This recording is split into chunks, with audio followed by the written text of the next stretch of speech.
To see you. Thank you for joining me. Yeah, no problem. Nice to So see you. I started this show back in March when COVID shut the world down because I wanted people to have a place every week that they can turn to for some fun and joy and inspiration and to hear from people they love. So it's great to have you. We're going to have some fun today. Thanks. Cool. And to all the fans who are tuned in, I have your questions. I'll be asking some of the most popular questions a bit towards the end of the interview, so stick around for that. But Caity, diving right in, I mean, a big congrats to you on the massive success of your show, Legends of Tomorrow. You've been filming season 6. You recently got picked up for season 7. This is easily one of the most critically acclaimed superhero shows on TV, period. So when you found out about that season 7 pickup, what was that moment like for you, and what did it mean to you? It's so funny. It's like to think that our show is critically acclaimed, which it kind I mean it is, but it's just the last thing you would think of such a silly, fun kind of bonkers show. But it's really cool that people like it so much. Um, Hearing about season 7 is just like, kind of like, I can't believe like how long, we've kind of been able to keep this show interesting and unique, ever evolving and changing. I think the writers have done such a great job with that because it really is like every season's different. And season 6 is going to be a lot of fun. I can't wait for it to come out. I don't know when the air date is, but we're all looking so forward to it coming out. It's so much more fun when you get to share it with the fans. Because usually at this point we would have aired already while we're filming the other stuff. Like we've been kind of creating in a vacuum for a bit now, for a couple of months. So it's like we're all just like ready for it to come out. Yeah, everyone's super excited, and they love following your behind-the-scenes glimpses. I mean, I know you're being a little hush-hush about it, but we see you giving us some glimpses into everything.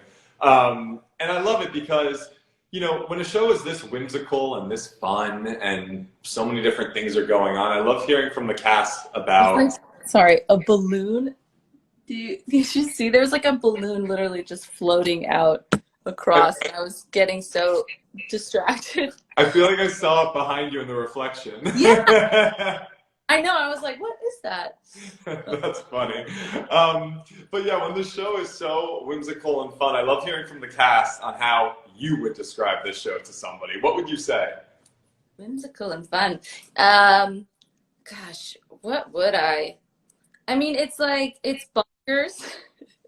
It's like such a, I really love the unpredictability of the tone of the show.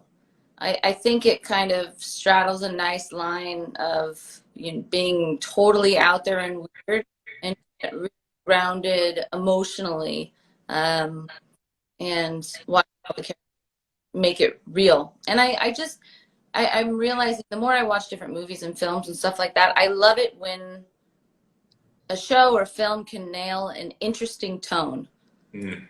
Something where you're like, that could go really wrong. Like, that could really not work, but like, making it work.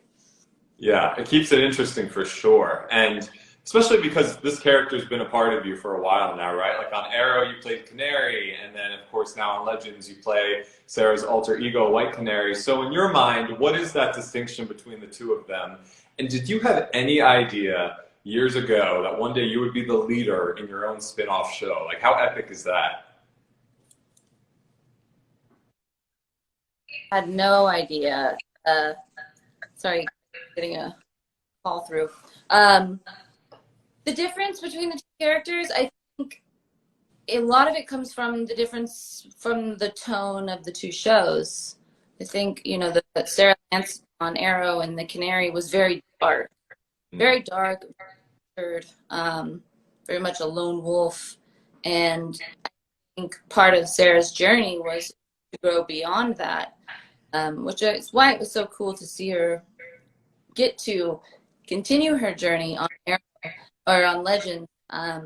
And I think what she learned was like how to keep going. So how to be a part of the team. And I think a lot of what made her survive through everything she did is becoming less about herself. I think in the beginning she was very much about herself and stuck in her own tortured world, things that have happened to her and the things that she had done, like riddled with guilt. And I think becoming a part of a team and not having to worry about herself so much or think about herself freed her up a lot to be more, to evolve and and be a little more lighthearted and fun with, Legends brings. Yeah, she's super fun to watch, and there's always so much that's going on, right? I mean, between traveling through different time zones and time worlds, and defeating supervillains to everything else like restoring the timeline and capturing magical creatures, the list goes on and on. But viewers are always excited and surprised, sometimes even shocked with what happens with you. I'm curious to know, did you ever have a moment where you were completely shocked or like shook over something that happened or was going to happen to your character? Like, oh my God, I can't believe that's happening. I mean, all the time. Right. Yeah, I think at this point though, it's like anything can happen.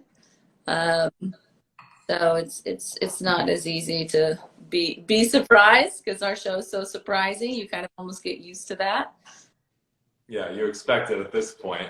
Yeah. And especially with the crossovers too. Your fans love a good crossover event. Oliver Queen's death we have to talk about for a second because that was something that surprised many fans and they still talk about. And of course that was on the Crisis on the Infinite Earths crossover. So your character had a hard time processing that. Were you surprised by that, or how did you feel with how she was handling all of that? No, not surprised by it at all. I mean, Sarah, he was probably I think actually the last person. Well, now that Sarah's dad's back in the picture, it's a little different. But at the time, there was pretty much nobody left who knew her before, it all went down on the Queen's Gambit. And he was that last connection to her old self, and I think that's something like we all hold very dearly, like who we were when we were kids, how we grew up, the life that we had, and when he left, it was like that all left with it. And I think she felt really alone, like nobody, now that's gone. And Sarah and Oliver had been friends for a really, really long time. And they've been through a lot together.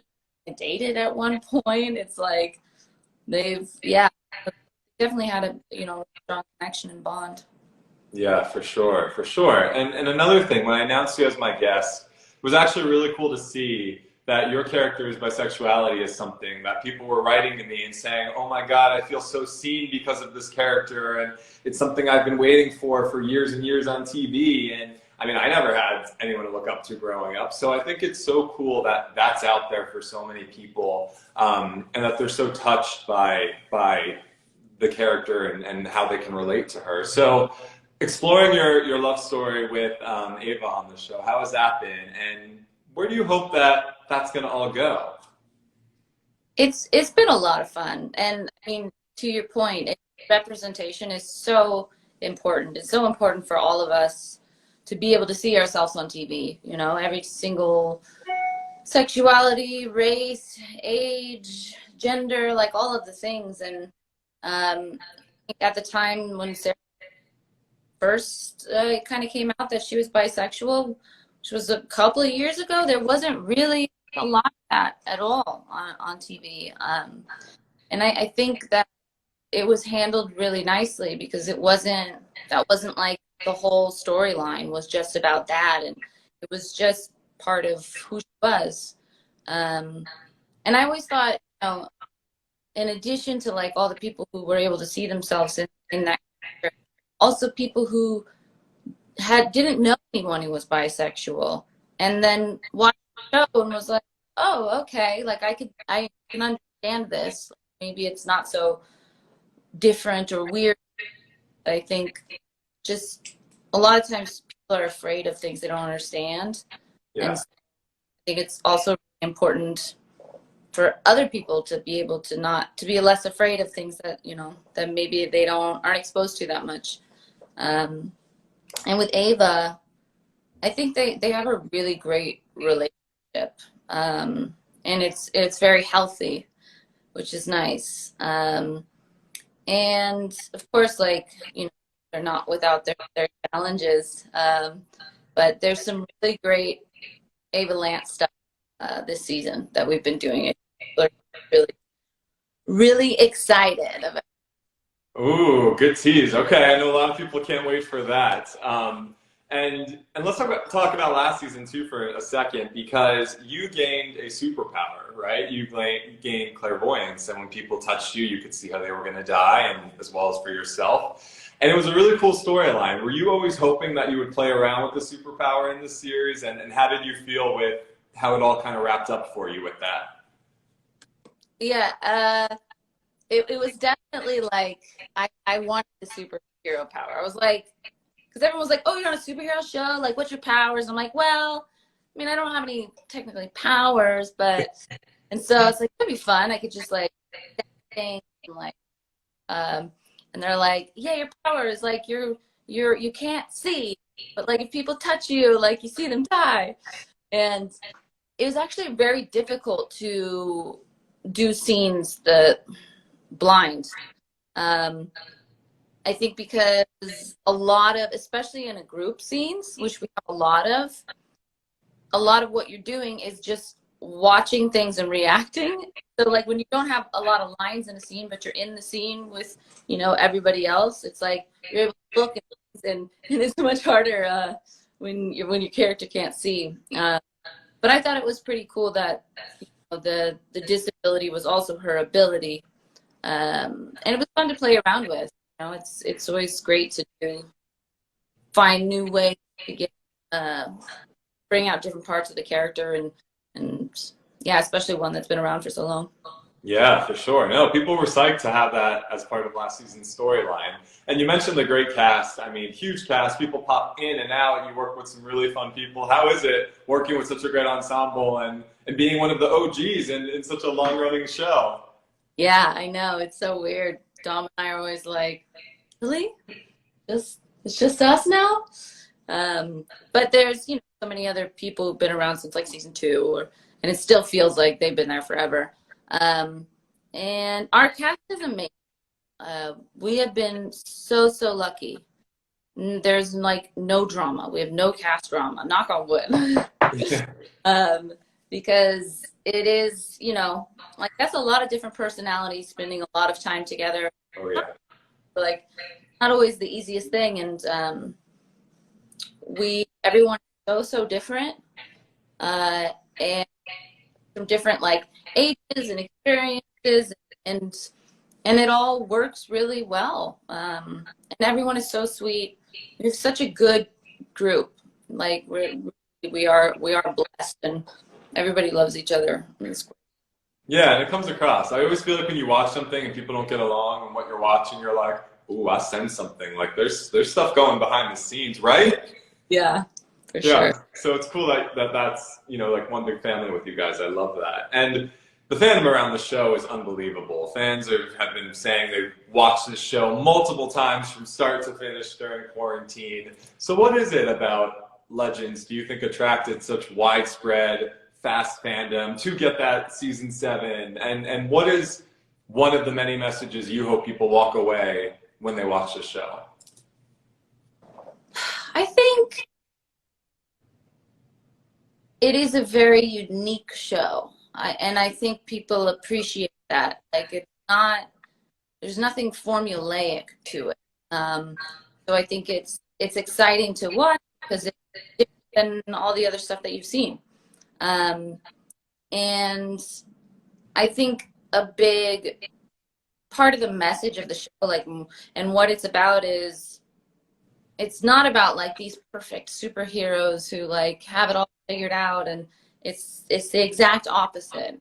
It's like a group of, you know, people who are tremendously flawed, and and are doing their best, and but sometimes, you know, it's not very it's not the best. And I think that kind of I think that's really fun, instead of watching like, oh, it's, you know, perfect superhero and this is what they're gonna do and save the day. So I think that's what, draws a lot of people to our show. And also like our show is a bunch of outcasts, like what the legends are. Like we're people who didn't fit in wherever we were, and we kind of all came together. I think another one of the big themes is chosen family. Mm. There's, I think, a lot of people out there, either they have their chosen family and how important it is, to kind of have that. And I think people also really relate to it because it's like, you don't have to be perfect and you don't have to be like this formulaic thing or like what it's supposed to be. Like it's more fun when you're not unique and different and you're flawed, but you're doing your best. And I think a lot of people relate to that. Yeah, they're messages that I think we need more of, and I love that it's a show that reaches so many and it stands for such incredible things. So rock on, I love that.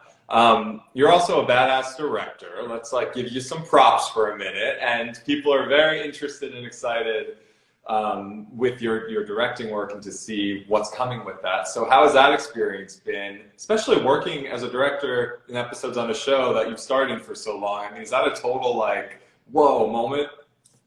It's really cool. I mean,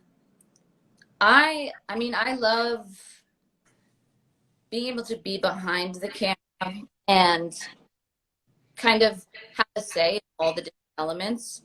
Like, I really enjoy getting to pick out, like, with the costumes and what the the set should look like, and what the cars are and how it all goes together rather than just your individual part and show. It's fun to step out and be a part of the collective more.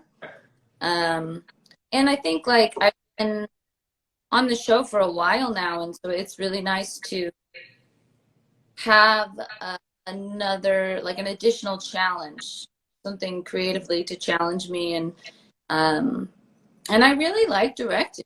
Like I really enjoy it. I think I've always been very right brain, left brain. I'm not just like, I don't know. I like the more logistical and like planning side of it. It's really fun to kind of meld all those things together, and also to work with the crew in a new capacity. You get to know them differently, and they get to know you differently. And yeah, this season, it's a really special episode that I got to direct, which is cool. It's totally different from the one I did last season, but it's really, really cool. I'm super excited about it, and hopefully I'll do some more in season 7. Rock on. That's awesome. You're doing it all. I love that. And speaking of season 6, I know that you've been filming during a pandemic. So what has that been like for you? And I know you probably can't tell me anything about it, which I understand. But if you can't give me any little hints at what's to come, do you think the fans are going to react excitedly about the new season? Or what's one word you think that will describe the season? I mean, I think that our show is a fun ride. Like, if they come along, like, it's a fun ride. Like, I can promise you it's going to be fun. Okay. Yeah. And working during the pandemic has been, it's definitely has its challenges. But all in all, we feel very blessed to be able to work. There's so many people that are not able to work and are struggling or losing their businesses, and it can be such a difficult time. And so we're all very happy to be able to still kind of keep going, but it does present challenges. Like we don't have as much time to film. We all get COVID tests 3 times a week, and so it's constantly like you're trying not to get COVID. Don't want to be the person that like, shuts down production and slows it all down, and trying to keep everybody safe. There's a lot of different protocols and things that we've been figuring out. Usually we have like a lot of atmosphere, like smoke and stuff, and we haven't been allowed to have any of that. And so like trying to keep the look of the show with but we have a whole like COVID team, and everybody wears masks. And, yeah, it's an interesting time. It's for sure an interesting time. Yeah, we're all trying to make it work. Do you have a lot more to film of the season? A lot more to go? We have like 5 more episodes to shoot. Okay. Yeah. Cool. Very, very cool. Let me get to a few fan questions. Now, these were the most popular fan questions I received, the top 3. Number 1, anyone you are dying to have come on the Wave Rider from a different show in the same universe of all you guys, and just a random character on a totally separate show that you would like to bring on. I thought that was kind of fun. A totally separate show. Oh, well, one of my favorite shows is Peaky Blinders. Nice. What's the main guy's name? I don't remember what his character name is, but him. Okay. Oh, no, what's his name? I don't know. Do you watch that show? No, I know of it. I haven't seen it yet. But should I put it on my list? Yes. Okay. He'd be, I guess, just like the show, but would make 0 sense. But, you know, whatever. And from our universe,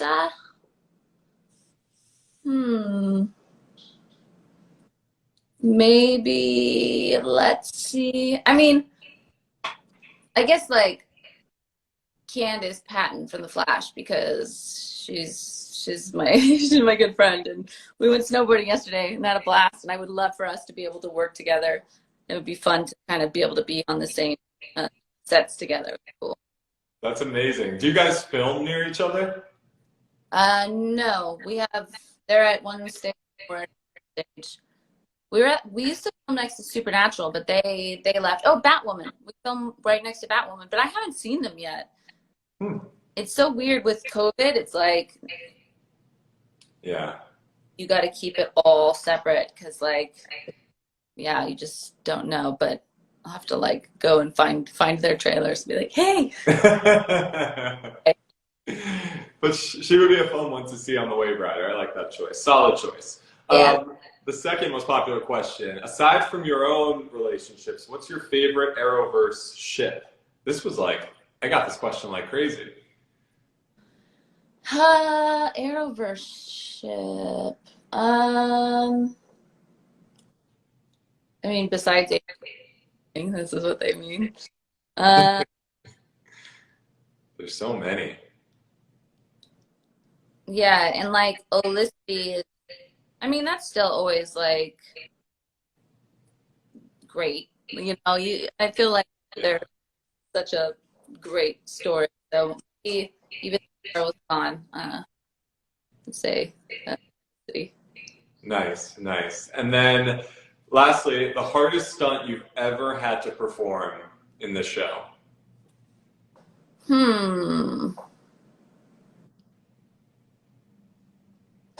I think there was a fight scene that I did that was a oneer, which means that they don't cut.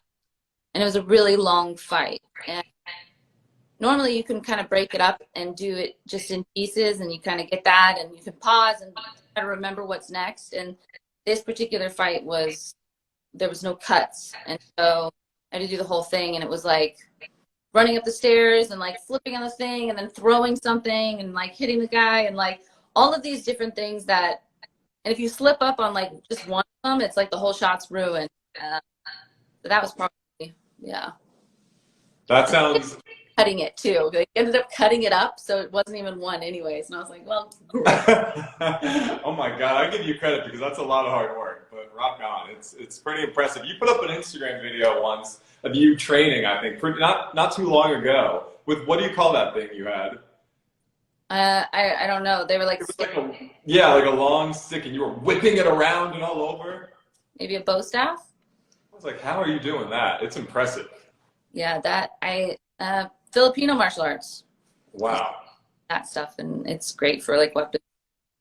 Yeah, badass. I love that. I have to share this with you. I've seen so many beautiful messages come across as I was preparing for the interview, and fans are writing in, and just amazing things written about your character. And I want to read one of them to you because it really kind of took me, back. Okay, Sarah gets to be what so many of us aspire to want to be. She's an amazingly competent captain and fighter. She faces her fears and her issues boldly. She believes in the power of healing. And as a trauma survivor and someone who must grieve the deaths of many she loves, Sarah manages to remain hopeful and to see beyond the limits of her own life to try to love and open her heart again. Wow, I read that and was like, holy crap, like what a beautiful thing for people to pull from what you portray, and what your artistry leaves for people to connect with is unbelievable. How does it feel hearing something like that? I mean, it's, you talk to anybody about how Sarah has affected their life, and it's so powerful because it just reminds you like what you're doing it's important, even though it's fun and it's TV and whatever, like it still is important and can have an effect on people's life. And I think that is such an amazing message, and that's what comes across to people. And I think that is kind of the essence of who Sarah is. And again, it's like the example of not being perfect. It's like yeah, there's so much stuff has happened to Sarah. She's had to endure and live through so many terrible things, and then at the end of the day, like no matter how many times you get knocked down, to still get back up, and to get back up with an open heart and not be bitter. Like that's the challenge. It's like to not let ourselves get too hard. And I think it's really interesting to see such a tough, strong character who's still able to stay soft, Yeah, yeah, and I love that she just helps so many people in their everyday life. I always say the power of TV and film is pretty amazing, and what people pull from artists and the work they put out is incredible. So I love that you leave that for your audience, and it's a special thing. Yeah, and lastly, before I let you go, your fans, they've been standing by your side for years. They are your biggest champion and advocate, and they look forward to seeing the new seasons to come. So what do you want to say to them, all of these wonderful people here who rock and cheer you on?